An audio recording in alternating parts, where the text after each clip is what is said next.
Hey, all you cats and kittens and all you non-binary fittens, it's your boy, DBiddles. Welcome to ChatBots. As you can see here, I've got a model kit. This is the Gundam Aerial from the currently ongoing Mobile Suit Gundam, The Witch from Mercury. I'm really excited to put this one together. Witch from Mercury just finished his first season. Crunchyroll is now airing the dub, so I gotta check that out. Season 2's due out in April, I believe, but it's pretty dope so far, and the Aerial here has just a really awesome design. I truly love it. It's a nice balance of cool but simple, not overly busy, not too edgy, but still powerful looking with a nice balance of colors. She's a real brass lass, so she is. I'm thinking she might even be a top 10 real robot designs for me, but that's just my opinion. While I'm on the topic of Witch from Mercury, I might as well express my enthusiasm for the series thus far. I know that while anime outside of Japan is really gaining widespread appeal, a lot of people are pretty cold on mecha shows, and that's a shame. Gundam, which just celebrated its 40th anniversary a couple years ago, feels very intimidating to newcomers with its numerous titles and timelines. And, let me just help you out. The thing about Gundam is that it kind of follows Legend of Zelda rules. So, some of the series are connected, most of them are not, but even if a series is connected to another series, you can probably just start wherever and be mostly fine. But if you wanted to get your head around the meta of it all kind of falls into one of two categories. There's the Universal Century timeline, and then there's everything else. And the everything else is usually just their own little self-contained universes. Anything that isn't part of the Universal Century has pretty obvious indications of any connecting sequels, and so far, G-Witch is not a Universal Century series, or so it seems. So if you just start at the prologue, episode 0, they'll be totally fine. G-Witch is an exemplary iteration of the Gundam experience. It does what a lot of anime struggle with nowadays, managing a lot of deft character and world building without too much clumsy exposition. So you kinda have to pay attention rather than relying on a character just info-dumping shit for the sake of the audience. Another way it distinguishes itself from most contemporary anime is the lack of fan service. Now look, I like sexy ladies just as much as the next sex-positive cis-het guy. But since so much modern anime seems to insist on using primarily teenage characters, it kind of feels weird when it's trying to make me all horny for them. And thankfully, G-Witch never feels like its cast of high school girls is trying to sell me on printed body pillows or vinyl figures with removable clothing.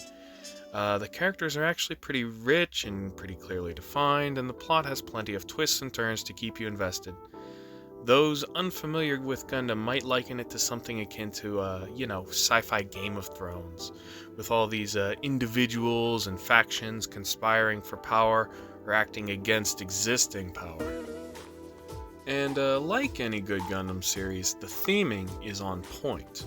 While a lot of Gundam traditionally fixates on the senseless brutality of warfare and the needless casualties suffered on both sides, this one seems to be focusing more on the capitalist commodification of human lives that facilitates war, and how human beings are seen as a mere resource to be spent or traded for the enrichment of those who are actually sending young men and women out to fight and die on their behalf. In Gundam, it's never simply, "Oh, war is cringe, we shouldn't do it." But there's an implicit call to look at the systems that incentivize war and how it affects not just soldiers, but civilians, even those seemingly distant from the combat zones. Further, this one features plot points demonstrating how a lot of scientific advancement meant to better peaceful civilian lives are frequently co-opted to feed the military-industrial complex. How so many worthwhile studies can only get funding if they're done on behalf of war or imperialist endeavors. The various corporate entities in G-Witch are only interested in human lives in terms of how they serve their continued pursuit of infinite financial gains. And that's a problem because their financial gains come at the expense of human suffering on the micro and macro levels. And if any of that gets too heady for you, don't fret, There's plenty of tense and compelling interpersonal drama punctuated by some gorgeous and exciting whoosh crikey robot fights to keep you from having to brain too much. Sunrise, Studio Sunrise, is an old and venerable anime studio, and it's got plenty of money to put on screen and plenty of experience with wielding that money effectively to make anime that looks good as well as has good writing.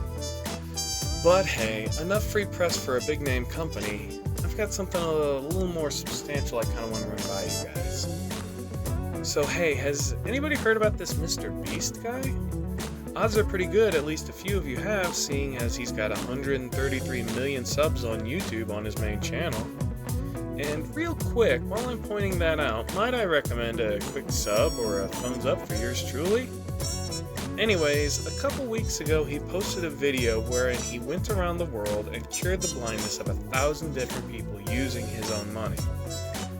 As explained in the video, roughly 50% of all blindness in the world is medically fixable, and apparently, the procedure he was paying for took roughly 10 minutes and was minimally invasive. Just like in and out, line up, get your peepers peeping, and then after that you can swing by the McDonald's drive-thru for a McFlurry because you can see to drive now. These people he was doing this for didn't seem like actors. These are ordinary folk from the US, Taiwan, Kenya, Honduras, Indonesia, etc. These were people who are now better able to provide for themselves and their family and contribute to society because of a simple medical procedure that will drastically improve their quality of life. And you know, looking over his main channel, this isn't just a one-off charity thing. Now, there's certainly no shortage of dumbass YouTube things, like using hydraulic presses on cars, or building life-size replicas of Willy Wonka's chocolate factory, or trying to build world record-winning Lego towers. But you know, there's a decent amount where he's donating $1 million worth of food to people, or finding homes for every dog in an animal shelter, or just doing doofy game show shit where ordinary people can win huge sums of money for silly little physical challenges. Furthermore, he has a number of other YouTube channels, one of which, Beast Philanthropy, is dedicated exclusively to, well, what it says on the box. Donating, rebuilding, general well-wishing, all with Mr. Beast's goofy, excited face all over it. Now look, I'm not trying to do PR for Mr. Beast. I'm not really into that guy personally. I'd, heard of him before, but I'm not really into his kind of wild and wacky YouTube content. I typically prefer, video essays about dork stuff, music, and the occasional comedian. And, for the last few years, I've really been paying attention to news and news commentary.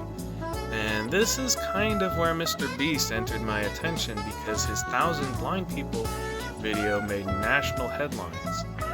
And frankly, that's not totally a bad thing. I'm not naturally all that interested in current events. If given a choice, I'd rather devote that brain space to all my fun little nerd hobbies.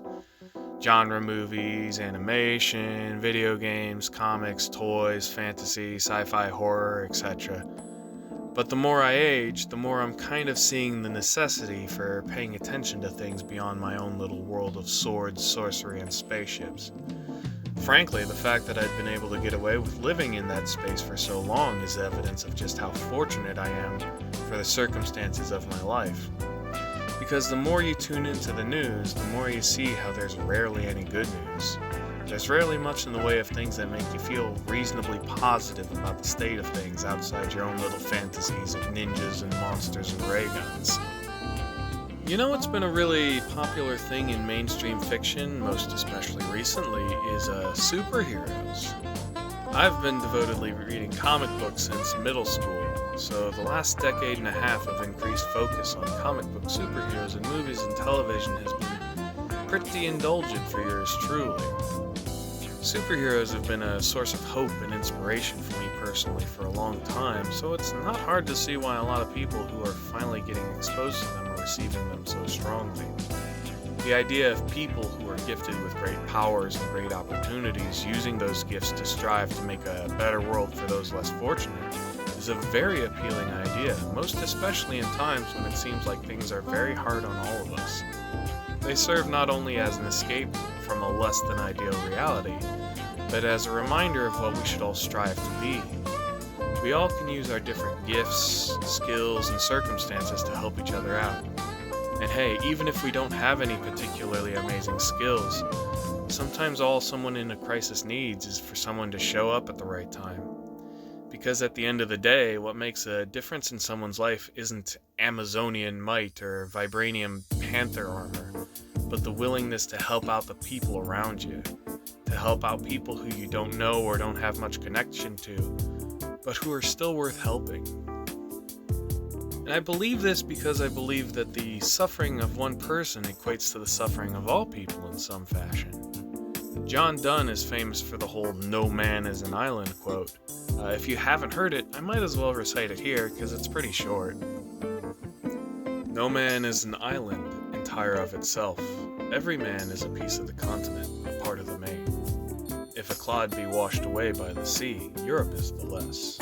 As well as if a promontory were, as well as if a manor of thy friends or of thine own were. Any man's death diminishes me, because I am involved in mankind, and therefore never send to know for whom the bell tolls.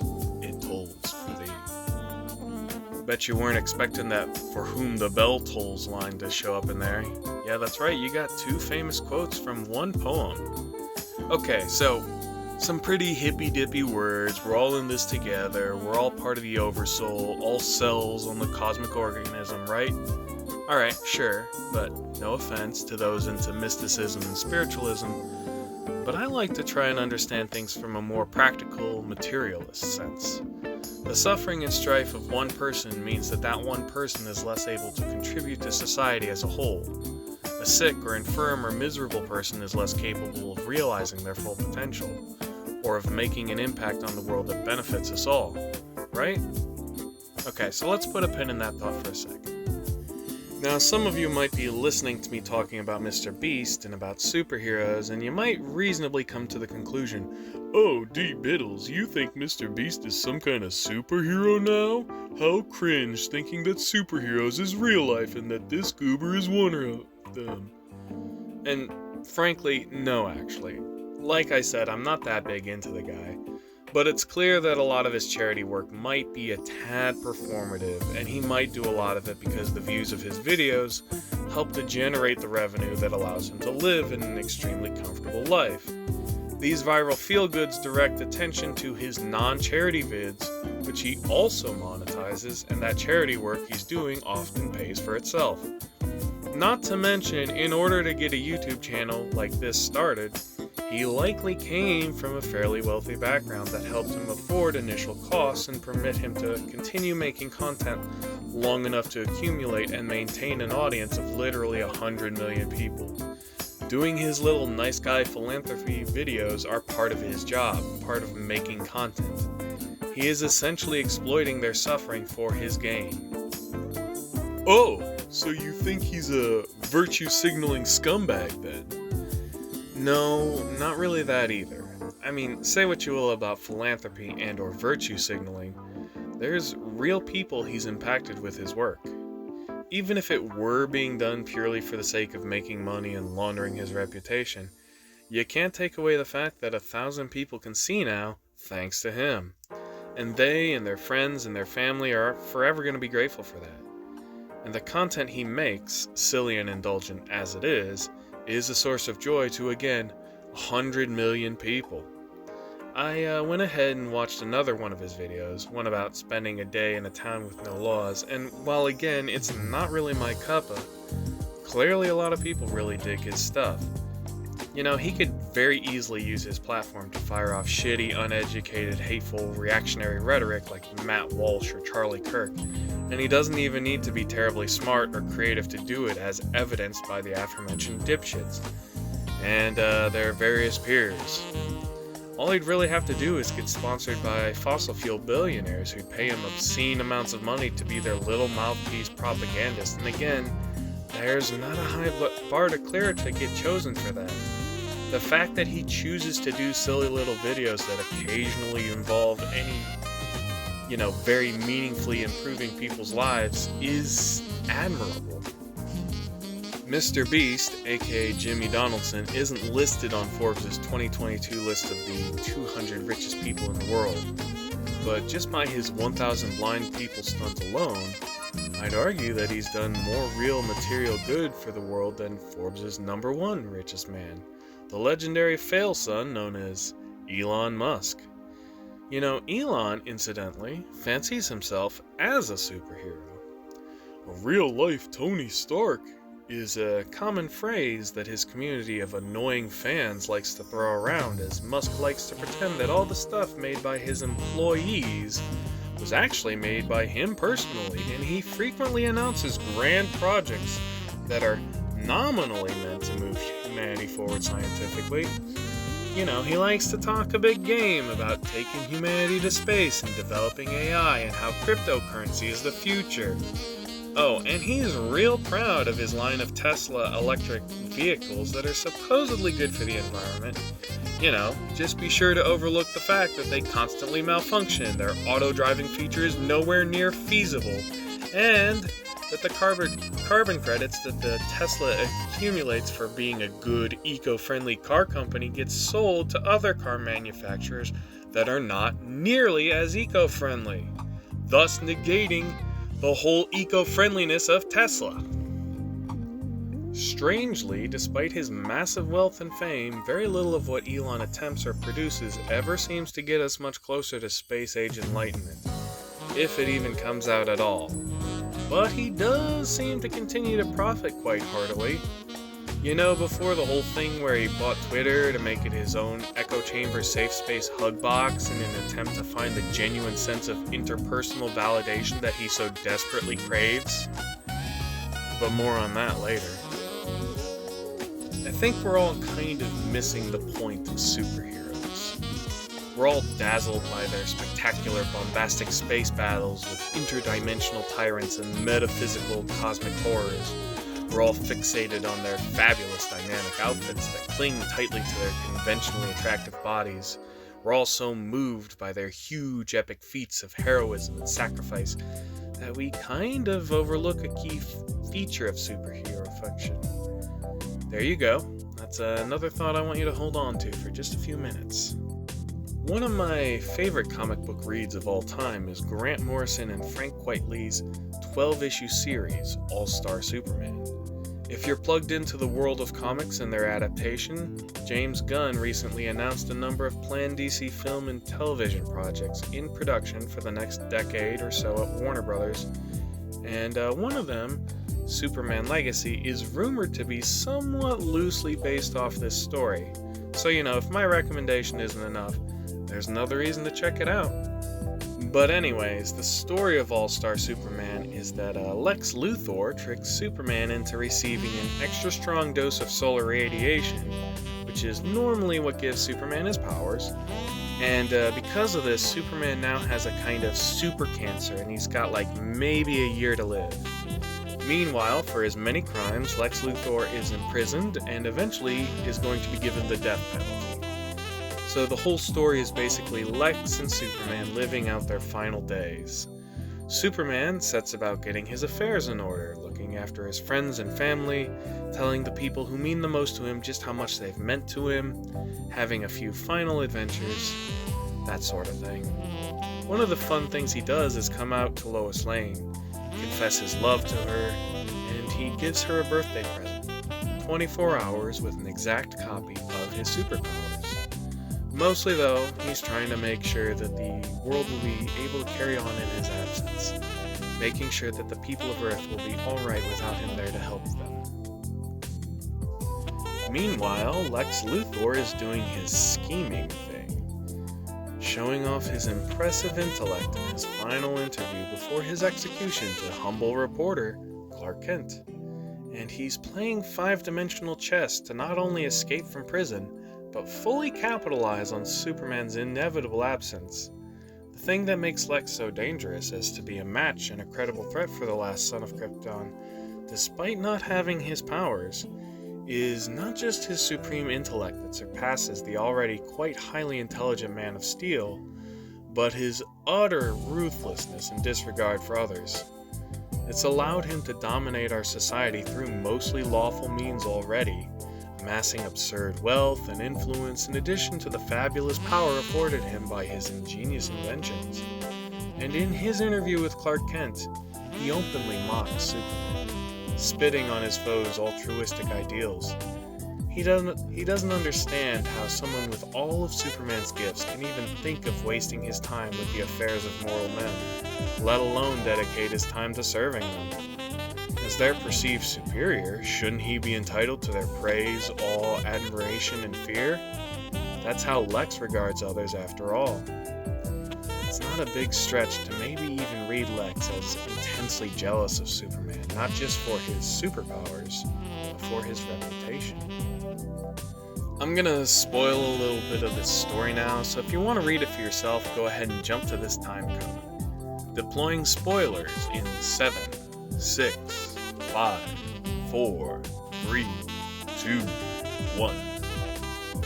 The story culminates in Luthor not only successfully escaping and summoning a space monster to distract Superman, but gaining access to the chemical formula that Superman gave Lois earlier in the story, thereby getting 24 hours of Kryptonian powers, all while Superman is barely scraping by, wounded from his battle with the space monster and fully feeling the effects of his metastatized super cancer.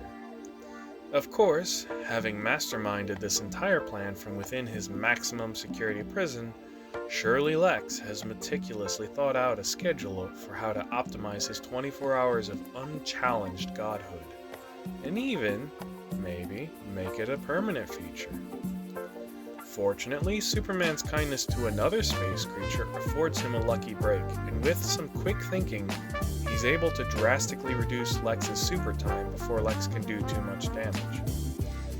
In the final few moments before Lex's powers fade, he reaches the apex of his mastery of the Kryptonian powers, super awareness. And with it, he can see atoms, subatomic particles, gravity, even consciousness. Lex is able to perceive all the various imperceptible cosmic threads that bind all of life together, and he has an epiphany that this is how Superman sees everything all the time, as inextricably connected, and he begins to weep. With his powers fading, Lex begs for Superman to restore them. He claims he saw how he could save all of humanity, all of creation with the knowledge he gained from his super senses. Superman says, if it had mattered to you, you could have saved the world years ago. The thing about superheroes that so many people overlook is that they only exist, are only necessary, because there is so much wrong with the world. They are indicative of all the great good that we as a people are capable of, are representative of our hopes and dreams and ambitions, but they only exist as a reflection of the great inequality and injustices that we endure. Without some failings of society, without great and powerful corrupt figures who use their gifts to their own benefit rather than to the benefit of others, who take rather than share, superheroes would just be unique individuals who coexist with all the rest of us. After all, the only difference between a superhero and a supervillain is what they choose to do with the rare circumstances of their birth. But both are emblematic of a society that fails to meet the needs of those within said society, and thus we are reliant on the benevolence of a few gifted folks and their continued willingness to put up with the bullshit. The dream of every superhero is a world that no longer needs them. The fantasy of a superhero, the central hypothetical to their fiction, is what if there was someone strong enough and benevolent enough to stand up against such callousness and greed and fight back against it? Now, we don't live in a world of Asgardians or Atlanteans. We don't have to worry about Infinity Gems or Black Lanterns. There is no Speed Force, no Sorcerer Supreme, no Kree-Skrull War, no Anti-Monitor. And thank fuck for all that. But art is a commentary on the world through the lens of fantasy. As Neil Gaiman puts it, fairy tales are more than true, not because they tell us that dragons exist, but because they tell us that dragons can be beaten. There is no Darkseid or Ultron or Kang the Conqueror in real life. But I think if we look around, we might find some examples of Lex Luthors or Red Skulls or Jokers or Kingpins lurking in our midst, or at the very least, we might find evidence that they exist. Life is hard and random enough even without people working against each other. There's so much needless suffering, so much sickness and hunger and natural disasters that happen that sure would benefit from the presence of a superhero. As smart and as powerful as Superman is, he didn't really know how to fix things the way Lex did. He saw what Lex saw, and that's why he helped people. But he's not as smart as Lex. He's not equipped to heal the sick or infirm. And to avoid being viewed with distrust and fear from those he hopes to aid, he can only fight Lex Luthor when Lex steps beyond the realm of lawful evil into that of chaotic evil. If Lex destroys a neighborhood in Metropolis with a giant robot, Superman can fight him. But if Lex buys up all the tenements in that neighborhood and evicts those people, or if he uses his connections to block public spending and restoration efforts to those neighborhoods, if he buys out all the businesses in that neighborhood and starves the area of income, if he buys up the factory that many of the neighborhood's residents work at and then downsizes them, if the resulting poverty and crime causes that neighborhood to fall to pieces, in those instances, Superman can't do a thing to stop him. As we know from the real world, democracy, and therefore legislation and policy, can be bought if your pockets are deep enough. There's no such thing as superheroes. So, who's our best bet to stand up to these people? Who's gonna swoop in and save the day when things are seeming helpless? Who can we count on to have the backs of the little people when things are unfair? Who's gonna give people a fighting chance when they're too poor to afford the bare necessities through no fault of their own? Well, let's see. We've got... Oh god, it's just now dawning. We've got Mr. fucking Beast. Hooray! You see, that was kind of the real reason this particular Mr. Beast video went so viral and got the attention of mainstream media coverage. It wasn't that Mr. Beast did a cool thing, though again, to be fair, he did. It was the fact that people pointed out that it's kind of fucked up that it was necessary for him to do a cool thing. If you remember me saying so several paragraphs ago, this is a very quick and easy procedure. The only reason all those people, the 1,000 people whom Mr. Beast helped, and the rest of that roughly 50% of the people around the world afflicted with blindness that is medically treatable, the reason they can't do it is because they can't afford it. And that seems pretty fucking weird, doesn't it? Like it shouldn't be like that? Like, I was told that America was the single wealthiest nation on Earth. We've been to outer space. We all have little computers in our pockets that let us access nearly infinite information anywhere at any time. We have all kinds of medicine and technology that could drastically improve people's quality of life. We come up with exciting new flavors of Lay's potato chips every 3 months. We can make computer programs that can draw pictures for us based on simple written prompts. We have AI chatbots that can, deep fake president voices into having conversations about Overwatch. And yet, for some reason, we can't seem to figure out a good way to make sure there aren't any people who are sick or hungry or unhoused. What's up with that? Do you think any other countries might have a few ideas on how to solve those problems? Corporate profits have been seeing huge increases the last few years.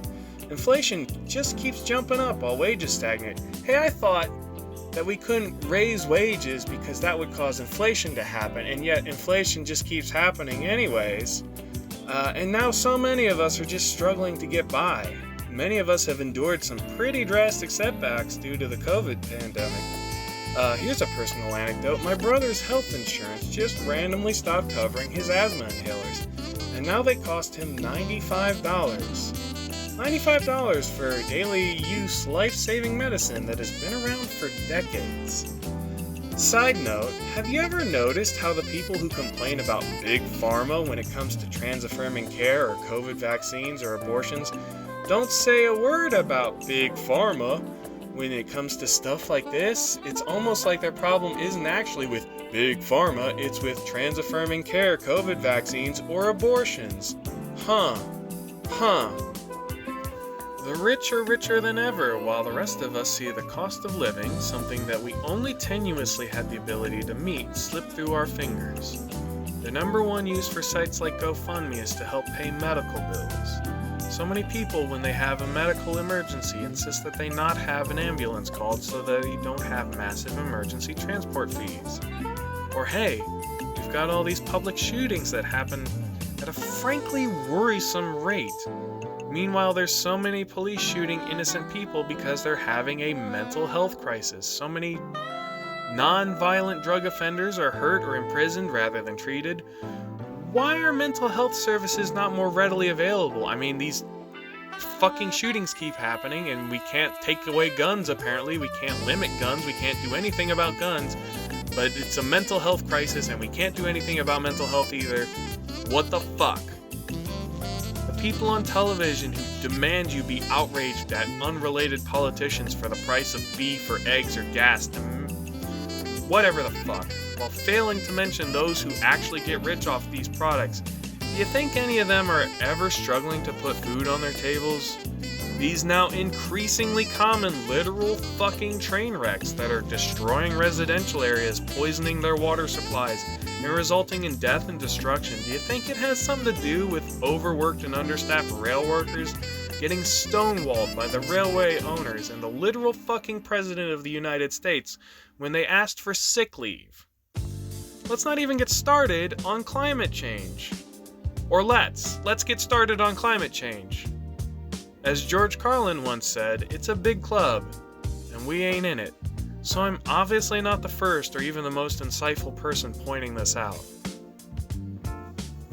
So, remember how I was reciting John Donne earlier? About how we're all connected. And then that came up again in the Superman stuff with Lex getting superpowers. Well, like I said, I didn't mean it metaphysically. We're all connected. Think about this for a second. No matter what you do, no matter how many people you're with, you do go out in public. You go to stores, you go to restaurants, you go to places that provide activities like mini golf, public pools, escape rooms, bars, amusement parks. You call customer service, you order Amazon, you get the food deliveries, you purchase manufactured products. Who works at those places? Who makes those things? Typically, they're people who don't get paid all that well to do those things. You know who does get paid really well though? The people who own all those companies. The people who don't actually do the work seem to see the most money from those goods and services. Isn't that weird? Kind of feels like if those people disappeared, the jobs would still get done. And maybe all that money that they're eating up might go to other people, like the people doing the stuff. Hey, all my fellow working class comrades will probably attest to this, regardless of their field. Kind of feels like everywhere is understaffed anymore, right? Like it's being done deliberately. And the workers there are just having to do the duties of multiple people for no increase in pay. There's just never enough people to do all the cleaning, serve all the tables, stock all the shelves. A lot of us work in multiple jobs too to make ends meet. Not taking time off because we can't afford to miss work, or we're running ourselves ragged, we're neglecting our health concerns. How good of jobs can we do in that state? Can't check in the back for your special yogurt if I'm overworked. If I'm working 2 jobs to pay the rent and I'm struggling to stay awake on the production line, what kinds of flawed products am I making? Can't offer you that friendly smile and sincere customer service because I came in when I should have stayed home. Might spill some piss on your package because I can't stop for a toilet break and I have to use an empty water bottle. Can't double check the brakes on that train because we've got schedules to make, quotas to meet, and not enough people to make sure things are running smoothly. Now, think about this. If everyone could afford to go to college, how many more specialized skills might we get? How many more people making scientific advancements, becoming more skilled in trades, having more educated opinions on day-to-day goings-on, producing more profound art, making goods that last longer and work better, curing more diseases, making new discoveries, creating automated ways of doing more menial tasks, thereby freeing people up to enjoy their lives more, creating things that make everyone's lives better. Can you really go to school if, say, you're sick or poor or disincentivized to pursue higher education? Who's to say that the cure for cancer wouldn't have been discovered by that Starbucks barista who can't study as hard as she'd like to because she has to pick up an extra shift because her car needs repairs again because they're not built to last anymore? Aren't we cheating all of human society by not ensuring that we all reach our highest potential? Now, think about one more thing. Maybe none of this is you currently. Maybe your life is great and you frankly don't give a shit if anybody else is suffering. You really can't imagine things being better than they are now. Hypotheticals like that are just a little too abstract. You're not seeing the hurt right in front of you, and again, you're just not that interested in who lives and dies. That's kind of fucked up, but alright, whatever. Self-interest is a valid motivator. So how about I throw this at you? How sure are you that things are always going to work out in your favor? How certain are you that there isn't just some big karmic buttfuck just lurking around the corner eyeballing you intently with a big hammer, just waiting to smash your nice life to pieces when you least expect it? A car accident, a rare illness, an unforeseen domestic upheaval, a pandemic that's going to spoil your small but modestly successful business, radical legislation passed by unhinged political ghouls that targets you and those you love. Conservatives are all hopped up on crazy notions that critical race theory and trans people are somehow going to do a Satanism to your kids. And everything that enters their field of vision, from the wrong people wearing dresses, to Disney movies, to candy mascots, to football halftime shows, it's all somehow indicative to them of the downfall of Western society. Can I assume that by choosing to watch this video about assembling anime robot toys, that you at least have a passing interest in anime? Anime is culturally different than a lot of the stuff we're used to here in the States, and a lot of it contains some pretty bizarre, outlandish, subversive, and even sometimes upsetting material. How confident are you that some paranoid fundamentalist QAnon soccer mom isn't going to stumble upon something in an anime she's just not prepared for? She happens to see Ranma 1/2 transform from a boy to a girl, and then she makes a big stink about it on social media, ginning up all her fellow lunatics, sharing it to libs of TikTok, getting it mentioned on Tucker Carlson. And before long, God forbid, President Ron DeSantis decides that it's not just all the books in school libraries that are a danger to our precious innocent children. No, it's these violent, perverted, socialist Chinese cartoons with characters named Tanjiro and Denji instead of good Christian names like Keith and Lance that are the source of moral degeneracy, and now he won't rest until he's rounded up every JoJo, Sailor Moon, and One Piece out there and had them scrubbed for any subversive elements. Reproductive rights with 50 years of Supreme Court precedents and 70% general approval can go out the window overnight, and you don't think it could just happen to anything or anyone you care about? They talked about repealing same-sex marriages and interracial marriages right after that, and right now they're talking about sundowning Social Security, Medicaid, and Medicare. An injustice to one is an injustice to all, because you could be that one next time. You don't need some super senses to see how we're all connected in a very real way, and not just in some quantum subatomic new agey spiritual sense. The only way to start making a better world is to make the world better for people who aren't just you and others like you.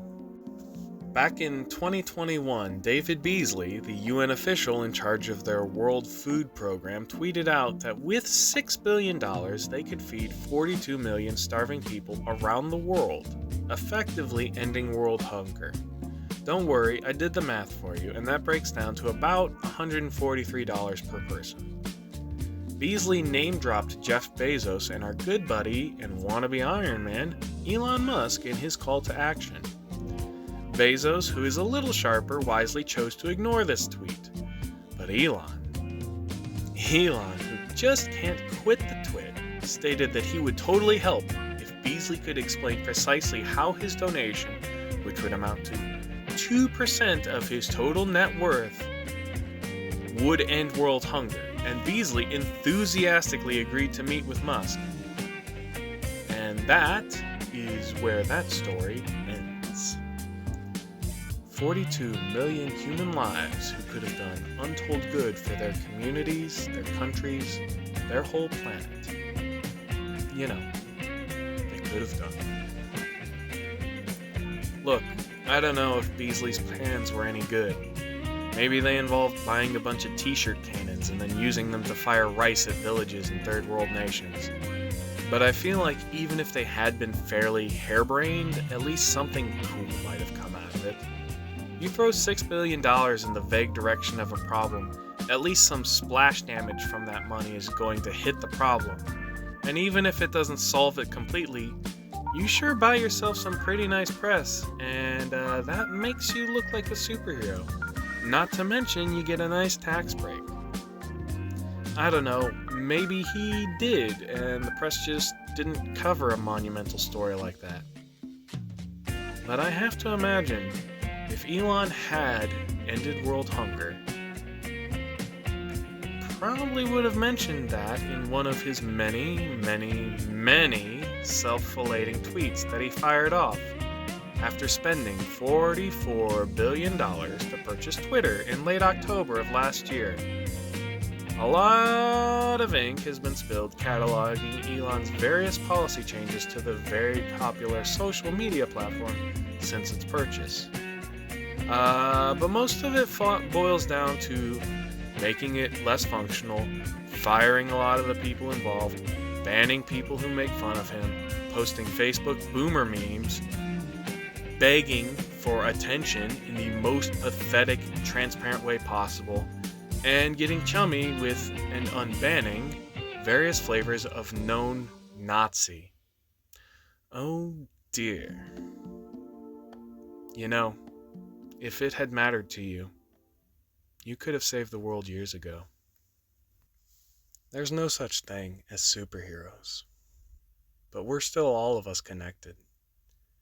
I am so fucking sick of seeing these quote-unquote feel-good stories where some elementary school kid gets a job so he can pay for his fellow students' lunch debt, or where like 94-year-olds are still working at Walmart because they can't afford to retire, or where Mr. fucking Beast has to pay for 1,000 people to get their blindness fixed. I'm so fucking sick of all the Lex Luthors out there causing problems for all of us here when there's no fucking superheroes. I think we need to start taking care of each other. Anyways, we're finishing up here. Sorry that went from having fun talking about cool robot shows and comic books and wacky YouTube guys to being rambly and unfocused and cynical and accusatory and containing lots of run-on sentences. Hey, remember that part when I was talking about Gundam and mentioned the commodification of human suffering and then transitioned into human suffering and how it could maybe be solved if wealthy people cared more about people than they do about money? Weird coinky-dink, huh? I wonder if that's going to be indicative of future content that I might put out. Probably ought to subscribe to find out. And you probably ought to like to boost this video in the algorithm. Hey, tell me which Gundam and or superhero is your favorite in the comments. Or hey, even better yet, since we're talking about the unified human experience and mutual aid and how that makes you kind of like a superhero, I have a link to a cool charity that feeds people in the description. I already got another cool robot man here for next time. His name is Shingetter1, and we're going to build him on the next ChatBots. Remember? ChatBots? ChatBots? ChatBots is the name of this video series. Yay, ChatBots. Alright, cool. Bye-bye.